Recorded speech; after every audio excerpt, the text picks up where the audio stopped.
There's one organization on whose board I still sit, and that's the Maynard Institute. And they are doing a lot of work to try to help prepare editors and managers for the next few years.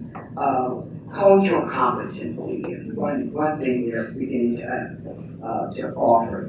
They talk about fault lines and how stories have to be looked at from 5 or 6 different perspectives, race and gender and class, and in order to really understand what's going on, because otherwise, we're not making progress. We're just joking around. Yeah. Going into that moment when you got to go and have your own column, how did it feel? Finally having a voice, not just telling other people's stories, but finally having an opinionated voice. I really felt good about it.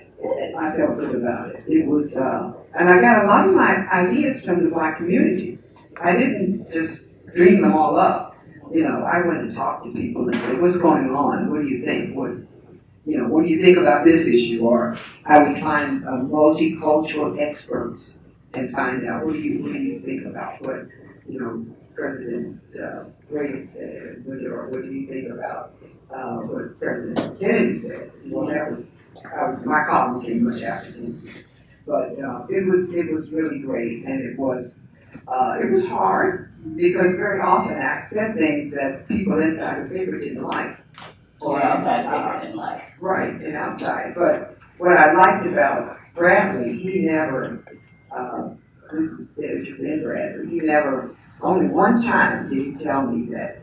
He said, "If I had been here, I would have asked you to rethink this." And because he got a lot of pushback from everybody in the community.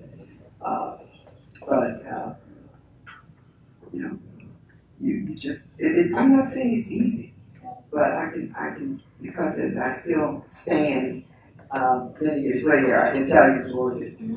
I think it's fine. Do you have a favorite column? I know you have some. About 1,500 of them. Okay, that's good.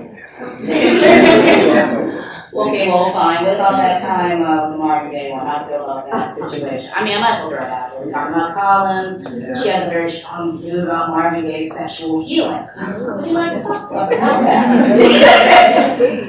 Listen, I got talked about so badly all over town. They said, "How in the world is she?" And these are people who a couple of weeks ago were saying, "Oh, that was a good column." They were like, "Where did she come from?" You call it sex mania? Yeah. I was trying to look at the big picture.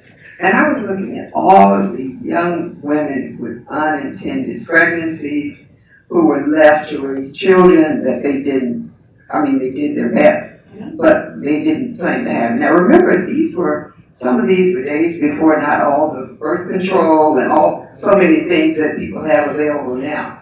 And here comes Marvin. Yeah. I was thinking, I forgot how many young people that year who had babies and who were. What year is it around? This is like the 80s or something. I'm sure. Yeah, I started writing the column in about 82, and I went to 97. Gotcha. So it's like, kind of like a Nancy Reagan just say no-ish type of time, like around that time. I'm trying to place it right now. 82. I'm not really thinking about it. Yeah, I just don't remember. I just remembered how beaten up I got on that one. I took that one personally after a while. It's not loving you at all. No. It's okay. You had a lot of columns. That was the one that kind of stuck out a little bit. Woo! Hey, see, you should be happy there was no Black Twitter. That's right. That drag looking happy. I'm like, what? What is this? I like Black Lives Matter with Black Twitter a lot better than what they would have done to me. They would drag hard. So, jumping into let's talk about sex, right? Because why not? When I love the fact that the phrase that you use, it made me think of my upbringing in the Baptist church. Like, okay, you got married, okay, no more lusting. I can have a legit relationship. Woo! And of course, you're the daughter of a preacher, very strong little mom, and I read the Marvin Gaye column. So, how does it feel seeing all these very open, very sex positive columns and think pieces popping up? Right now, women are talking a lot about sex, a lot about it. Still one of those fashion girls on, or are you okay with us now? Oh no, listen, I've come a long way from that. Not, just because I'm, the mother of 3 daughters and 3 grandchildren, but I think mainly I realize what I can control, So I just, I've changed, and I hope it's for the better. It's okay. I had to throw it out there, but I was like, well, we're talking about sexual healing, I guess. And I'm going to lighten it up so we can go into our Q&A time soon. Your parents played such a strong role in your life. And then you had some funny lines in there, like your mom looking at your dad and saying, okay, you're not going to be a teacher anymore, you want to be a preacher. And then you had your dad, who was obviously an A&E, am I correct, preacher? So your daddy's girl or mom's girl? Oh, more daddies than mamas, I think. How so? Yeah. Well, no, my mother was quite wonderful, but she also was a very different in many ways than I, because the only negative thing I remember my mother saying about me was, Dorothy has a lot of book sense, but she doesn't have a lot of common sense.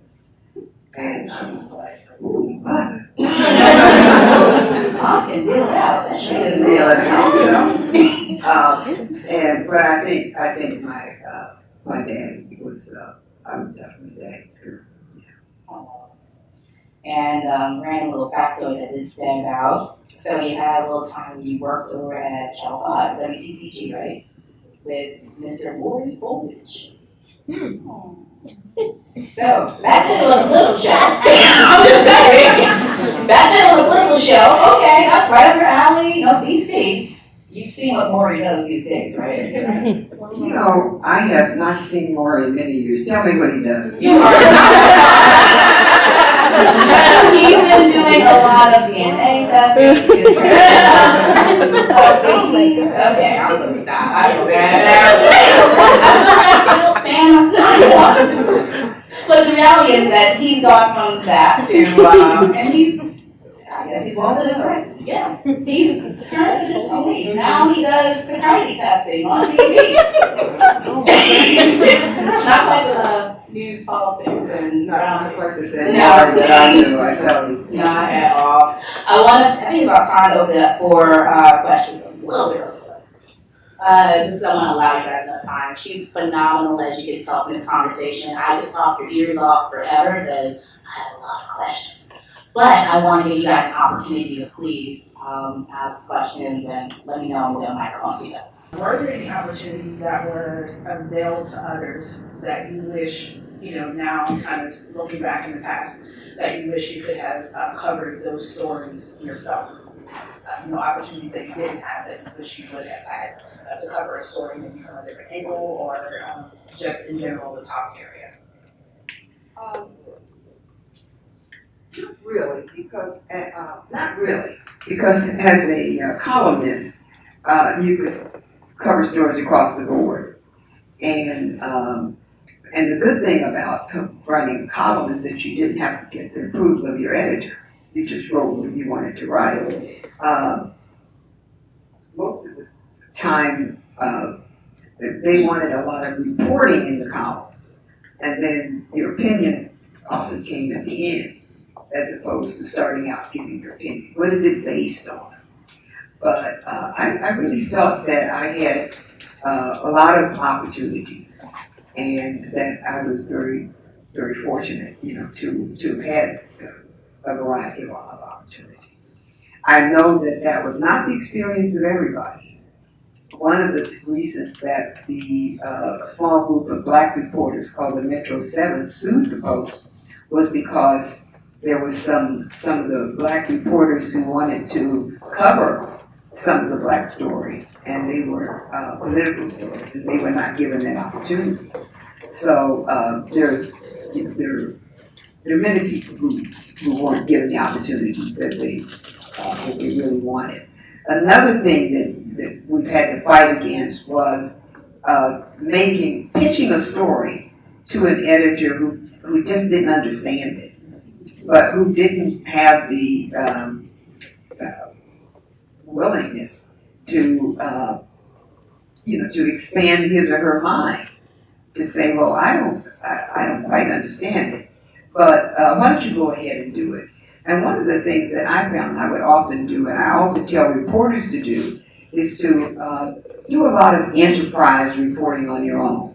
If you think you have a story that's worthwhile, and even if the person doesn't want it, go ahead at night, on the weekends. Do these things that make so you bring them a finished story. And so this is what I was talking about. We used to do a lot of that. So I think taking action, to any action that you can to get what you want, makes sense. But I can understand what this young lady is saying about if you say something that seems very inoffensive to you, but somehow it sounds as if you're putting yourself on a higher plane, that's a problem. But I think we're living in a very unusual time right now too, and there are a lot of topsy-turvy things going on. So I think it's very important to keep both feet on the ground, and to be sure of your truth, but also open to listening to the truths of others and trying to see how we can have some conversations where we're really beginning to understand each other, and there's a willingness to understand each other. The enterprising part that you talked about, what I used to do with my, when I was at the Philadelphia Tribune as a digital editor, is I encourage my freelancers to go out there and, you tell me a story. I did a lot of stories, but for those that I'm like, okay, this is not going to work for our audience, like there was no Black-centric tag to it, and this is a Black press organization, then I say just do it for your website, do it for your social media, just do the story. The enterprising stories don't have to just go to your news organization. In fact, your job as a journalist does not have to stop with only your organization. I'm a big advocate for solopreneur. I think that's the way they're saying it now, like entrepreneur, you do your own thing. We all have websites. Why not do it for your website? And then promote it. And then when they see the traction, because we're in the age of analytics, show them, like, look how well this did, organically, independently. Imagine if we had went through our actual news organization. So never limit yourself, and always think about, well, if you don't want my story, I will totally do it for myself. I've done it many times, and I have YouTube hits to back that up. Questions? Like, okay, thank you. Let's see, questions. I'm a journalist. I am hoping my question doesn't take too much from your book because I'm excited to read it. But I think my main question is, how in those turbulent times when you were told no or were told something wasn't good enough, how did you stay encouraged during those times in your career? That's a good question. Several ways. One was to talk to other journalists and share the experiences and get ideas from them. Sometimes things were so difficult that I had to reach out and get a prayer group to help me. Because sometimes things are really hard, and so I had a group of women, and I would say, pray for me, this is hard. So I think we really are body, mind, and spirit, and we have to kind of feed our spirit as much as we feed our body, maybe even more.